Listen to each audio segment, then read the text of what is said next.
Meu nome é Larissa Itália Caproni, eu fui aprovada em dermatologia, em terceiro lugar na Unesp, em terceiro lugar no Sírio-Libanês, oitavo lugar no SUS São Paulo e também fui aprovada no ENARE.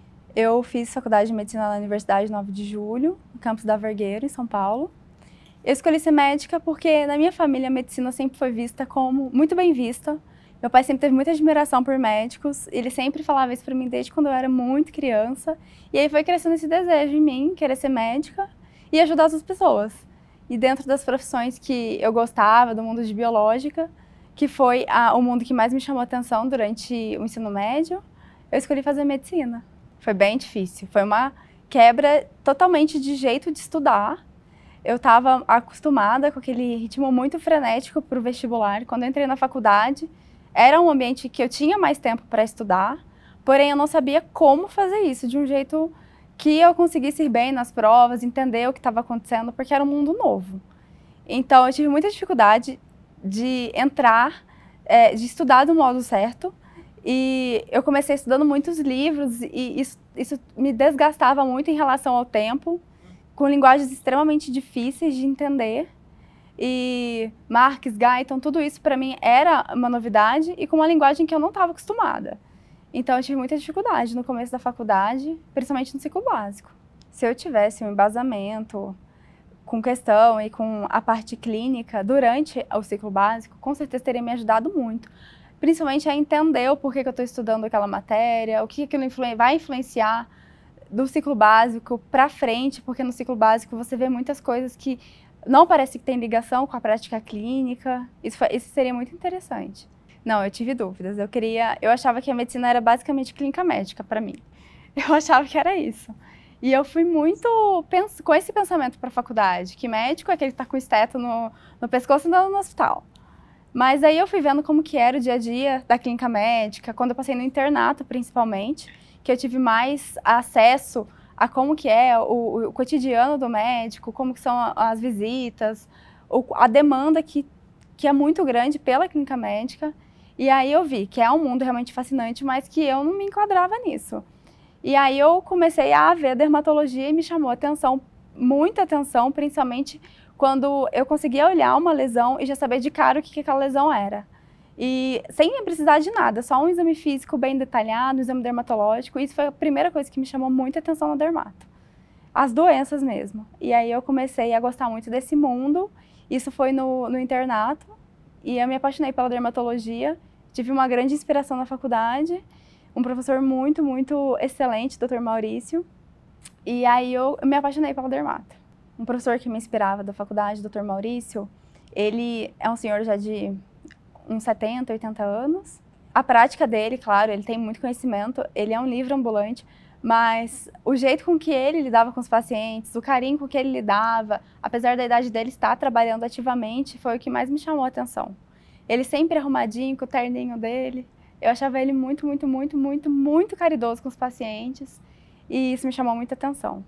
O que me apaixona da dermatologia, a primeira coisa é fazer um diagnóstico clínico, muitas vezes sem exame, outras vezes a gente precisa de exame complementar, mas você fazer um tratamento e ver um paciente no retorno, ele está praticamente sem nenhuma lesão, e muitas vezes são lesões que aparecem ali na pele, que é o cartão postal da pessoa, então ela está andando com aquilo na rua, ela se sente mal, isso muda completamente a estima da pessoa, entendeu? Então, eu resolvi fazer residência médica em vez de seguir a vida generalista, porque eu queria muito ter comigo a certeza de que o que eu estava fazendo era o melhor para o paciente. Eu queria me especializar e saber que o que eu estou fazendo, o que eu estou tratando do jeito certo e que eu não estou cometendo nenhum erro com o paciente. Foi a primeira coisa que me chamou a atenção e eu achava que residência médica era uma coisa que eu deveria fazer. Para mim, para minha prática médica, para eu me sentir segura com os pacientes no dia a dia. Outra coisa que a residência me proporciona é uma qualidade de vida, poder ter meu consultório, fazer os meus horários. Isso é muito diferente quando você trabalha dando plantão, que muitas vezes você não tem plantão fixo, você pode viver com imprevistos de pagamentos e muitas coisas assim. Então, o que me chama atenção é mais também a segurança do meu próprio dia a dia, de saber que eu tenho um número de pacientes, de que eu vou atender esses pacientes no meu consultório, de que eu não tenho a correria de um pronto-socorro ou de um hospital, por exemplo. Não gosto de dar plantão noturno. Eu odeio. Não gosto. Eu conheci a Estratégia Med depois de um ano que eu estava estudando para dermato e eu tinha ido muito mal nas provas. E eu não estava entendendo porque eu tinha ido muito mal, porque eu tinha feito um ano de estudos, assim. Só que muito próximo do Sul São Paulo, aproximadamente uma semana antes do Sul São Paulo, eu, por acaso, coloquei no YouTube vídeo sobre alguma matéria específica e apareceu Estratégia Med. Revisão de véspera, e era bem na véspera mesmo da prova. E eu olhei alguns trechos daquele YouTube, e no outro dia, quando eu fui fazer a prova, porque eu acabei vendo esses trechos muito tarde no dia anterior. Então, quando eu fui no outro dia fazer a prova, alguns pontos que eu tinha visto tinham caído na prova. Isso me chamou muita atenção. Eu falei, eu não acredito, isso estava na aula ontem e eu pulei essa parte e eu não vi. E aí isso caiu na prova hoje. E aquilo assim me dilacerou. Eu fui para casa, falei, não acredito, ano que vem, se eu precisar fazer cursinho, eu vou fazer estratégia. Aí foi assim que eu tomei a decisão de fazer estratégia extensivo, no ano seguinte, que foi o ano de 2022.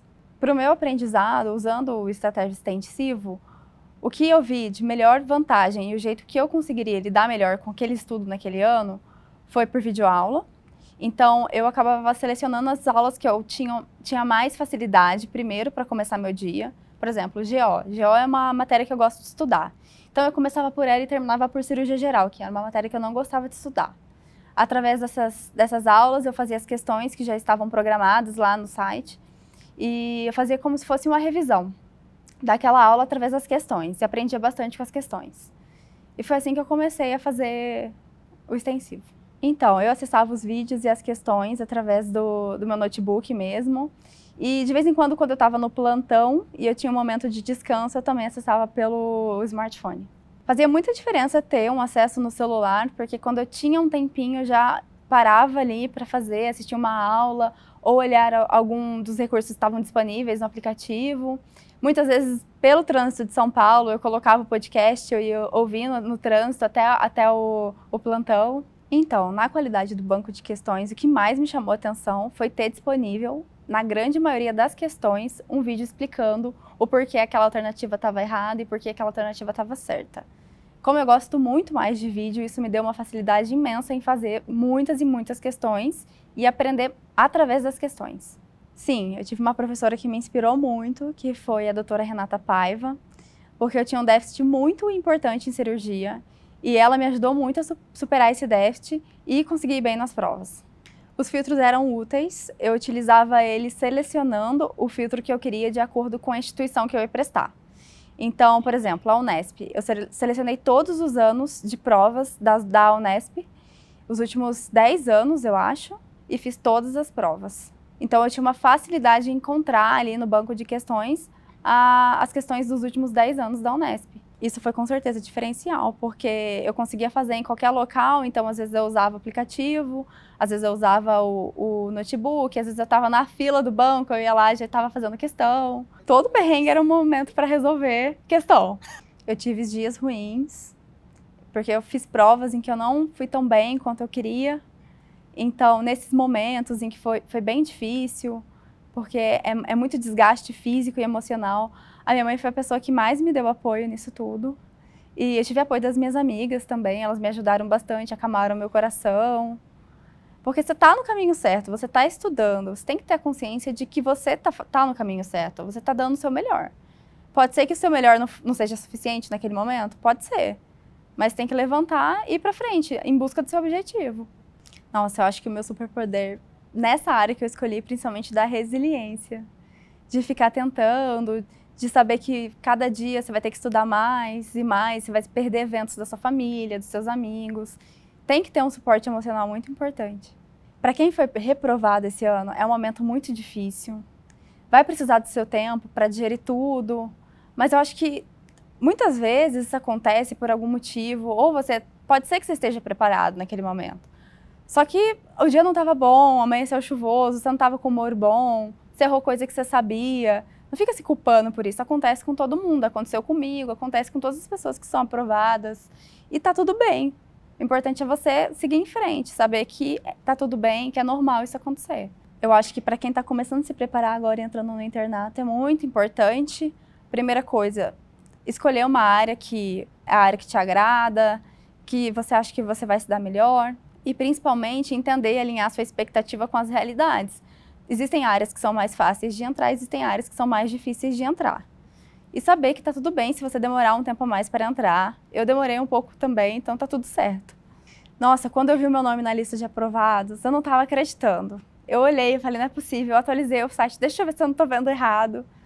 E a gente estava com um grupo, né, da Unesp, e a galera falou lá, nossa, saiu a aprovação. E eu só fui ver algumas horas depois o WhatsApp, e aí eu mesma entrei no site e olhei, aí eu vi que eu tinha passado. Nossa, eu só gritei, chorei, eu abri um champanhe, eu coloquei a Beyoncé para tocar, We Are The Champions. E aí eu fiquei muito feliz, eu não estava acreditando. E foi um momento de muita felicidade e de alívio. Agora eu posso respirar, que eu consegui. No meu primeiro dia do R1, a gente foi conhecer o departamento, o direito, a gente só tinha ido no dia da entrevista. Então foi uma sensação muito boa passar pelo departamento e ver onde eu estava sentadinha esperando a minha entrevista e passando para lá agora como residente. Os chefes do departamento, eles deram uma aula pra gente, inaugural, explicando como é que funcionava o ambulatório da dermatologia. A gente teve aula sobre imagem, porque na dermato é muito importante saber tirar foto. E foi um momento, assim, nossa, de muita felicidade mesmo. Naquele momento, eu acho que eu não passei nenhum perrengue, foi só felicidade. Durante o primeiro mês do R1, eu fiquei mais na dermatologia mesmo. Aí a gente teve vários ambulatórios assim, de doenças muito importantes, de dermatoses muito importantes. E foi um baque, assim, porque tinha muita coisa que eu não fazia ideia que acometia tanto assim o corpo humano a ponto de, nossa, a gente precisa internar essa paciente. E aí deu aquele choque assim, de realidade. Dermatologia não é só cosmetria, temos doenças muito importantes que necessitam de internação e muitos procedimentos, inclusive muitas biópsias. Aí eu tive que aprender a fazer a biópsia. Esse foi um momento, assim, de um perrenguezinho, mas os meus R's e os meus R+, e os meus chefes sempre auxiliando. Mas foi assim, uma curva de aprendizagem muito rápida no primeiro mês. Então, lá na Unesp a gente tem um pronto-socorro referenciado de dermatologia. Nós temos alguns pacientes internados. Então a gente consegue, dentro da residência, ter tanto a parte ambulatorial quanto a parte hospitalar. Geralmente, no pronto-socorro de dermato, a gente atende algumas eritrodermias, que são pacientes que apresentam uma descamação, uma vermelhidão muito importante do corpo inteiro, e alguns necessitam de internação. Doenças também como Stevie Johnson, NET também são internadas. E erisipela, celulite é bem comum no nosso dia a dia do pronto-socorro.